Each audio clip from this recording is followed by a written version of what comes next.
Welcome back to the kitchen on this Food City Friday. We have registered dietitian Kirby Moir with us today, and it is National Avocado Day like we talked about earlier. You brought out some more dishes that we're going to talk about, but before we get into these dishes, I have to make a confession, okay? I have a confession here. I'm confessing to Kirby and all of our viewers out there.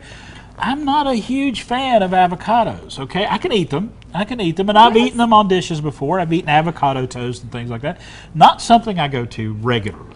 So. And these recipes are for the avocado haters out there. I'm not a hater. It's just indifference toward avocados. We'll but we'll go that. with it. Yeah. But if you're somebody that's like me eating it in a salad or enjoying, I just don't like the flavor, the texture. These are some hidden ways to sneak in the benefit of avocado. Okay, very good. Especially again, kids. I'm always talking about how can we get a little bit of extra Sometimes boost. you got to hide things. Yes. Yes, and we're still at the end of July, so we don't want to bring up back to school quite yet. Right. But save this for back to school time. It's coming. It is coming. It's all right. We got a little bit of time. This is actually an avocado like bar, if you will. Okay. Almost like a baked oatmeal. Ooh. It's the avocado in this is going to offer a really creamy texture. Okay. Similar to when we do like a banana bread, Right. and that moisture is just incredible.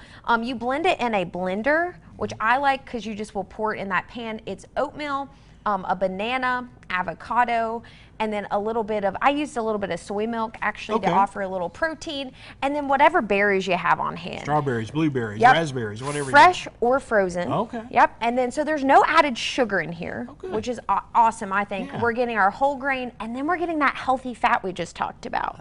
So this is going to be something that you eat this and you're like, man, I actually feel you can really cut full. this into squares or just scoop it out, whatever you want to do. I love to serve it with a little bit of yogurt just to kind of balance that out, get a little more calcium in. Anything that you can just kind of like put in the pan, put in the oven for about 40 minutes, and then you could prep this for the whole week. Awesome. Your kids are going to have no idea, or the Chris's out there, that you're enjoying avocado. I love oatmeal. Yes. So I have to say that. For my indifference for avocados, I love oatmeal. Good. So you're willing to give it a shot. Yeah, I'm willing to give it a shot. And you might not be able to tell at home. It actually has like a slightly greenish blue color. Part of that's from the blueberry, but it's also a little bit of that avocado. You'll notice that when you pour your kind of blend in, it has a little bit of that. So you're getting a lot of good stuff in here. You're getting the oatmeal with all the benefits there. You're getting the blueberries with all those benefits, and you're getting the avocado and the banana, because bananas are awesome for you too. So, and making sure it's right, because again, no sugar is added in here. We're getting the natural sugars from the fruit. Should look like this. That's exactly right. I brought that today because that's going to be really help the texture and the flavor. Now the second one over here. Okay. Right here. Is a smoothie. All right. And I think smoothies like avocado have become a recent trend. Here, I want to set this up here so folks can see it a little better. There we go. Really pretty, I think. So I did a little bit of pineapple. Okay. I did half of a frozen banana and then about a third of an avocado. Now what avocado is going to do, it is going to take that texture. If you're somebody that gets like a thinner smoothie consistency, it is going to make it like a milkshake texture. It's sticking just to that straw gorgeous. Really well. Yes, yeah. I actually did. I don't add a lot of fruit juice normally, but I did put some orange juice in this. Okay. And that's going to offer a boost of calcium. Okay. So we talked about, you mentioned that vitamin K earlier. Yes. From a bone building perspective, this is like bone health smoothie on the go. Delicious. You could do a little bit of yogurt in there too if you wanted.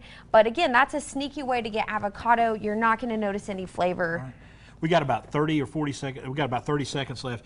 If somebody's going in to buy avocados, what's your one tip for buying an avocado? All right, so you want a little, when you pick it up, you want to be able to lightly have the fingertips just touch. Let's say you buy a whole bag and they're perfect to go. Put them in the fridge. Okay. It'll slow down that ripening process. On the flip side, if you get them home and they're too hard, put them in a brown paper bag, roll that down, and that's going to speed up that ripening process a little bit. Kirby Moir, thank you. Yes, sir. So many tips. Maybe you can get me to eat more avocado. Hey, folks, to find out about avocados and all of their produce they have there at Food City, go to your local Food City or check out foodcity.com.